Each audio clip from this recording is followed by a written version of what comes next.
জন্য যে সম্মান সুরক্ষা তাদের জন্য সরকার তো করছে, এটা শুরু করেছে। আমরা প্রতিশ্রুতি দিয়েছিলাম, তার জন্য প্রায় 5,000 বাস আরও কেনা হবে, ইলেকট্রিক বাস কেনা হবে। বাস নেই আর ফ্রি দিয়ে লাভ নেই তো। এরা যে সরকার ছিল আগে বাস তো তুলেই দিয়েছে লুটপাট করে, কেন বাস বাড়ানো হবে যাতে মহিলারা সুবিধাটা পায়। কাউন্সিলর, পঞ্চায়েত প্রধান, জেলা পরিষদ সমিতির মেম্বার, এরা সমস্ত দুর্নীতি এবং অত্যাচারের একটা প্রতিমূর্তি। সবার বিরুদ্ধে ব্যবস্থা হবে। আমরাও পঞ্চায়েতেতে স্পেশাল অডিট করাবো, সব পঞ্চায়েতগুলোতে স্যাম্পল সার্ভে করে।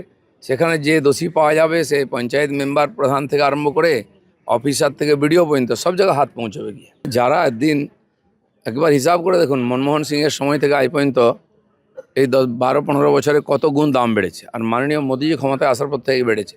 গত 1-1.5 বছর ধরে তেলের দাম দুনিয়াতে বেড়েছে। আমাদের তেল কোম্পানিগুলো লক্ষ লক্ষ কোটি টাকা ক্ষতি হয়েছে। তাও সরকার মানুষের উপরে চাপ আসতে দেয়নি। কিন্তু পরিস্থিতির কারণে কিছু তো মানুষকেও স্যাক্রিফাইস করতে হবে। সেজন্য প্রধানমন্ত্রী আগেই বলেছেন যে আপনারা খরচা কমান, তেল খরচা কমান, তার জন্য অন্য ব্যবস্থাও সরকার করবে।